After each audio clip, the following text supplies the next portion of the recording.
Hi, this is Zach with Warner Wound, and today I'll be taking a look at the Magrette Moana Pacific PVD Chronograph.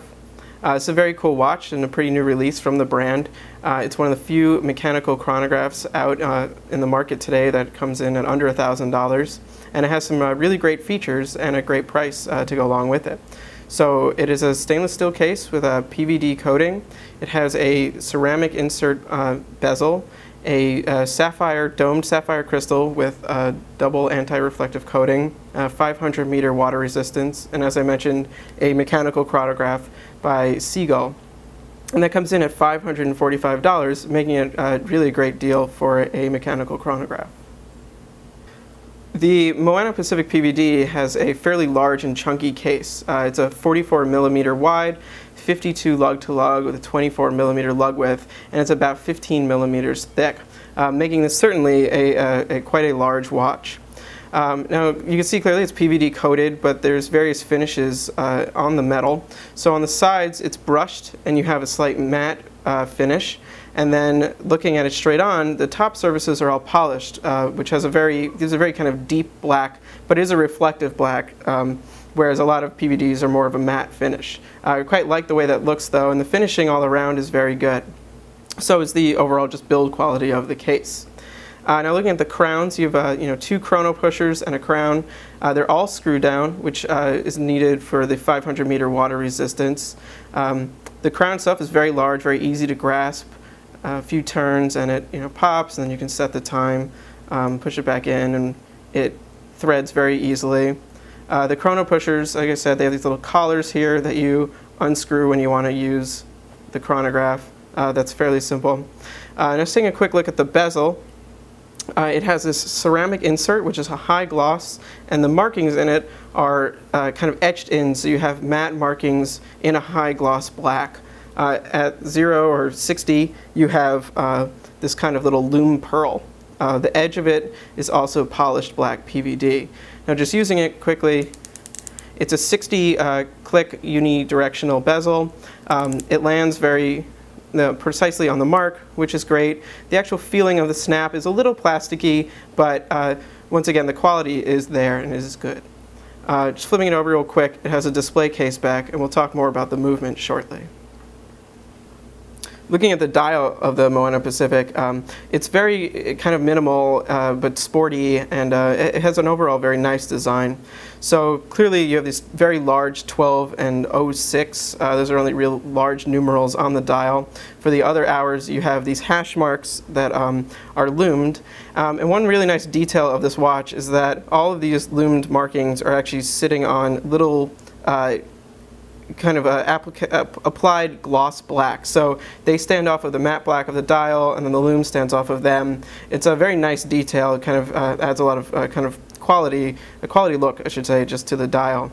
Looking at the sub-registers here, at 9 o'clock you have the active seconds, and at 3 o'clock you have the 30-minute counter for the chronograph. They both have non-loomed white markings. They both have an embossed concentric circle texture and a little steel rim around the dial itself. Once again, nice detailing. On the outer edge you have this ramped bezel with minute or second markings, starting with a little red triangle, then going every 5 seconds all the way around.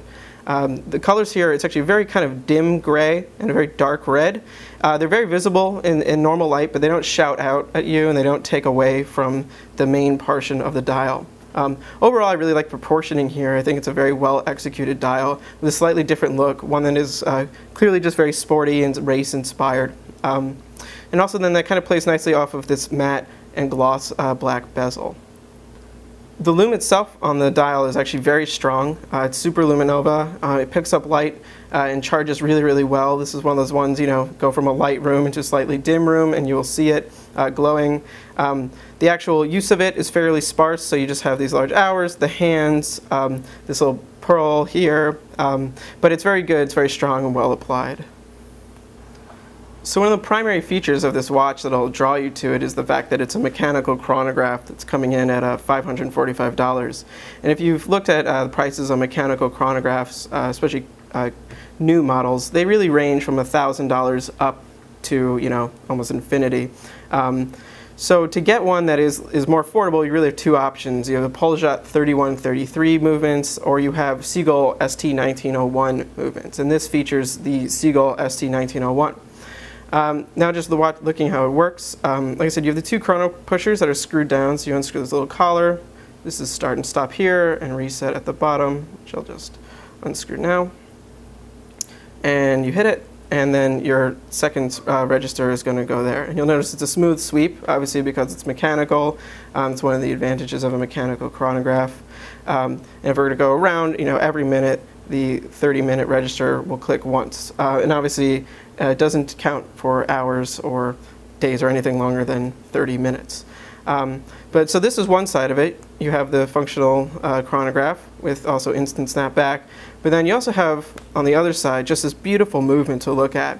They really decorate the ST1901s quite a lot. It has a Cote de Genève on the bridges. It has golden gears and blued screws throughout. It's a very complicated looking movement, as all chronographs are. And because it's a manual wind, you don't have a rotor blocking it, so it's really all there for you to see. And the ST1901 movement, there's a couple variations on it that we've seen: 19 joule, 21 joule, 23 joule. On the Magrette site, they don't specify which it is, but I'm sure that it doesn't really make a huge difference. Yeah, and it just really adds a lot of kind of eye candy value to this watch, which chances are will make you want it more. Looking at the Moana Pacific PVD chronograph on the wrist, you'll see that it is really quite a large and kind of robust and chunky watch, but at the same time, the 52mm lug-to-lug width isn't so big that it doesn't fit me. I have a medium to small wrist at 7 inches. I don't think I'd wear a watch any larger than this, but I definitely think that this is tolerable. And I think partially that's also just because it's a very well-proportioned watch. The size of the case, the size of the dial makes it, it doesn't wear larger than it is, I should say. And overall, the look is really cool. It's very kind of aggressive and sporty and rugged and quite appealing. Definitely an appealing change if you wear kind of lighter, smaller watches most of the time.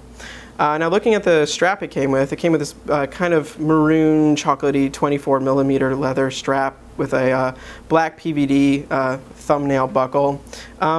It's an okay strap. It's comfortable out of the box. It's definitely wearable. It's a little plasticky. It's not really the nicest leather strap. I don't know if it needed 2 large keepers, for example, but obviously you could also just take one of those off very easily.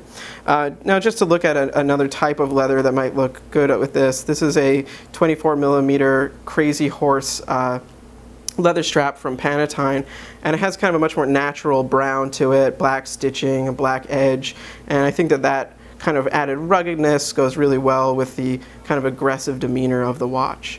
Now we'll also show it to you on a 24mm Nato, which adds an even more extreme look to it. Now just showing you what the Moana Pacific PVD chronograph looks like on a 24mm nylon Nato. This is a silver Nato with black hardware. Actually, I think they call this their 4-buckle Zulu strap. This is by Magrette. You can see the look is actually very extreme, but also very cool. It plays very well off of the kind of more aggressive elements from the watch design. While it might kind of overshadow my wrist entirely, I think it's a good option if you're to have like a nylon if you're going to be taking this in water or something that'll dry out and be more breathable.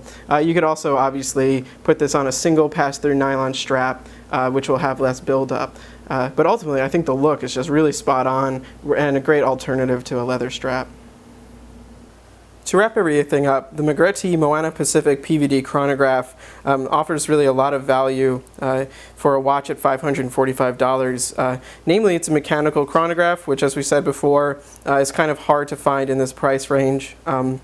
Most Swiss mechanical movements really start at $1,000 and up. This is a Chinese Seagull ST1901 movement, 2-register movement with a really kind of a beautiful amount of decoration to it, which is just always great, something we love to have in a watch.